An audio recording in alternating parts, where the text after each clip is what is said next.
Umpisahan na natin magluto guys ng ating carbonarang masarap.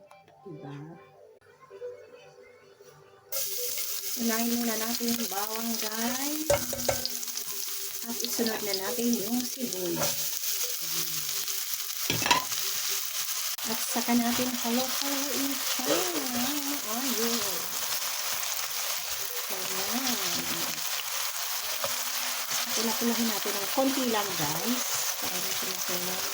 At isusunod natin yung ating champignon. Okay, or mushroom. Kung ano ba ang tawag ninyo sa inyong pagkain or vegetables or verdura. Ating champignon guys. Inubos ko na yung champignon guys. Para masarap siya pag maraming vegetables. Yung gatas kasi nakikita guys.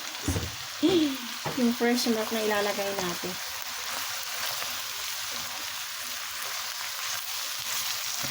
Mamaya dito. So, ganito muna. Halo-haloin muna natin. And then, lalagyan natin siya ng chicken cubes. Okay? So, kanya na siya guys. Tinanggal ko yung pakit. Lalagyan ko siya ng dalawang chicken cubes. 2.5 na chicken cubes.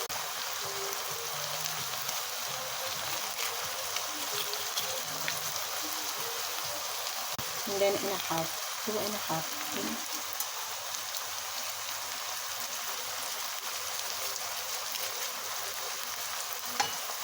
Saka natin halo-haloin. Magaan ko muna yung apoy para hindi siya masunog yung ating chicken cubes. Hindi pa mainit. Ilagay na siya natin dito. So, lalagyan ko siya ng 2 kutsara guys na harina.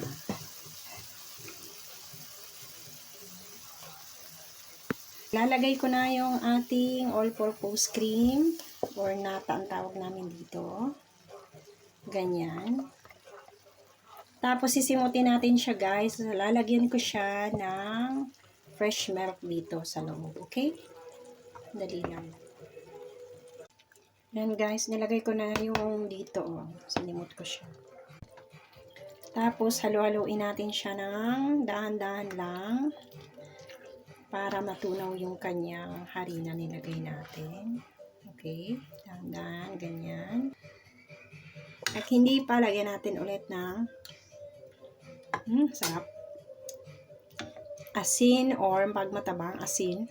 Okay? Pero sa akin, tamang-tama na to guys. Kasi maglalagay pa ako ng cheese. Diba? Kaya yun. Ito yung ginawa ko sa cheese guys. Hiniwa-hiwalay ko siya para matunaw siya kaagad. Okay? And then nilalagyan natin siya ng pamintang durog.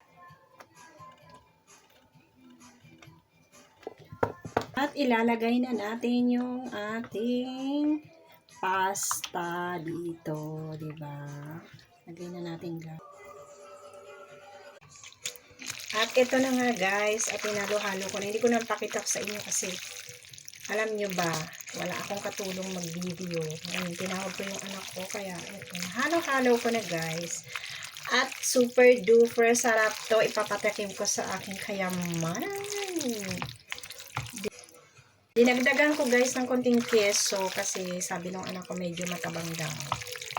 Kaya naglagay ulit tayo ng keso. Diba? Pero la salsa está bien? Sí, sí. O falta salsa? No, está bien. Está bien. So guys, ito ang paggawa ko ng aming ibang version naman ko kasi may mga ginagawa din akong diba, carbonara. Walang champignon na beses. Kaya super duper sarap to. So guys, lagyan na natin ng asin na hugasan ko na siya. Nilinis ko na din siya ng asin kanina. Lagyan ko na siya ng asin guys. Lagyan natin ng aho or bawang na durog. Tapos paminta. May asin na siya guys. Masimasin ko siya. Ayan. Lagyan ko ulit ng asin.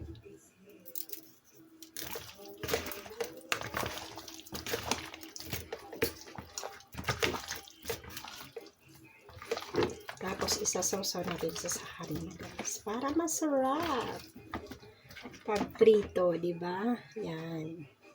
Ganyan. Sumuot na dyan yung mga bawang at saka pamintang durog. Yan.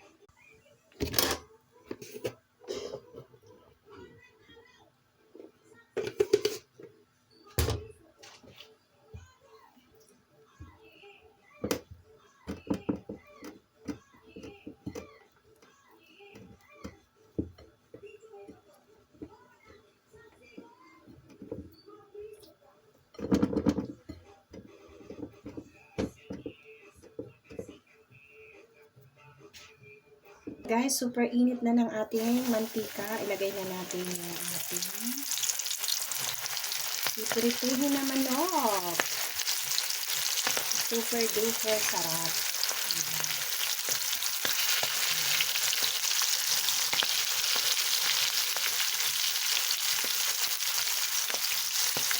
Aray! Napaso ako ba?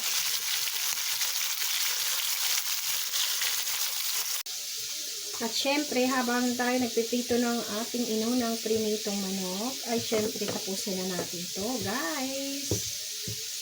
Yung ating second batch na gagawin pritong manok.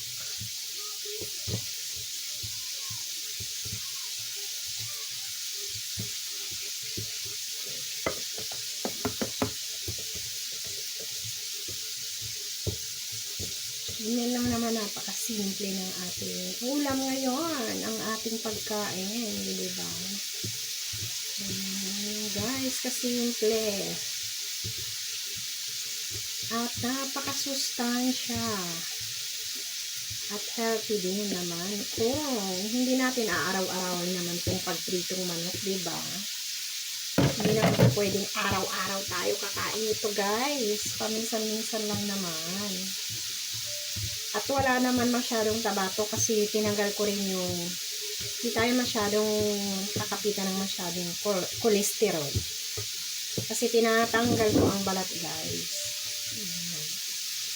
So, natapos na natin. Kaya naman, okay na yan, guys. Baliktarin natin, guys. Kasi babaliktarin pa rin natin ito ulit mamaya. Talagang toasted siya, pero luto siya sa loob, hindi siya hilaw. Okay? Ngayon, pagprito ko, guys. Mahirap na nagbibigo-bigo yung ating karne. Hindi maganda yun. Kasi naman.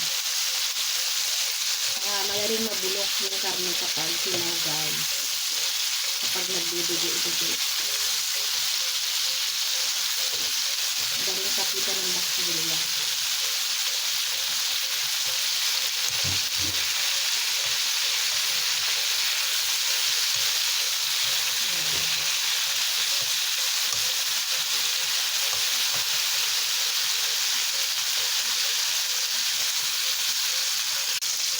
Baliktarin natin ulit, guys.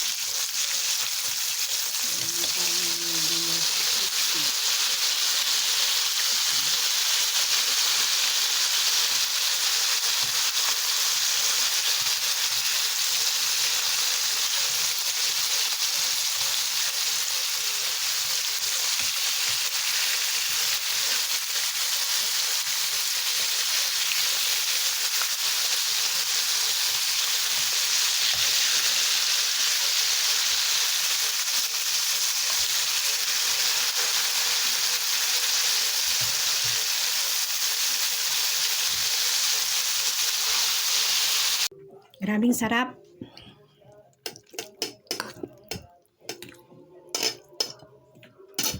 Kita nyo, guys, umuusok pa.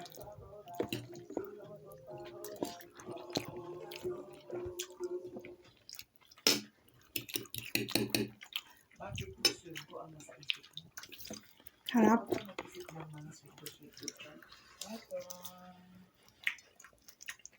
Mga tanin nyo ha. Alam, thank you so much talaga ha, Ate Mar. Binigyan mo si Dili Mix Vlog ng cellphone kagaya sa cellphone ni. Okay. Maraming salamat talaga, Ate Mar. Sa lahat ng mga blessings na binigay mo sa amin, sa akin, lahat at diba? Pero, before that, kain muna tayo para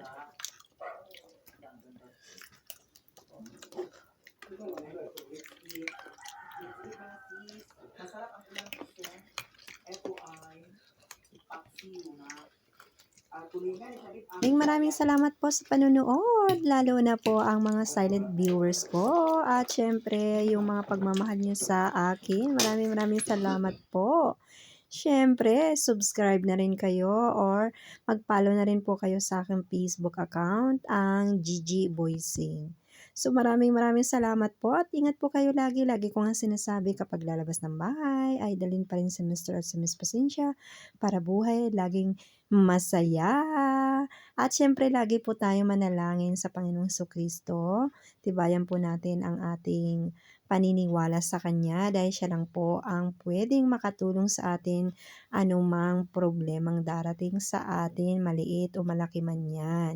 Di po ba? Kaya ingat-ingat din po tayo sa ating mga lakad, lalo na pagmamaneho o kung ano pa man. Okay? Sige po, hanggang dito na lang po ang aming pagkain for today's video at ingat po kayo lagi. Hanggang dito na lang po ang aking video at syempre sa susunod po ulit. Ingat-ingat at pahag na rin po and kisses sa inyong lahat. Salamat ulit sa panonood. Next time again. And God bless po sa inyong lahat. Siyempre, ang pagkain namin na super duper sarap ay pwede nyo pong gayahin dahil napakasarap naman talaga at napakasimple at napaka-healthy naman talaga nito guys. Kaya gawin nyo na po.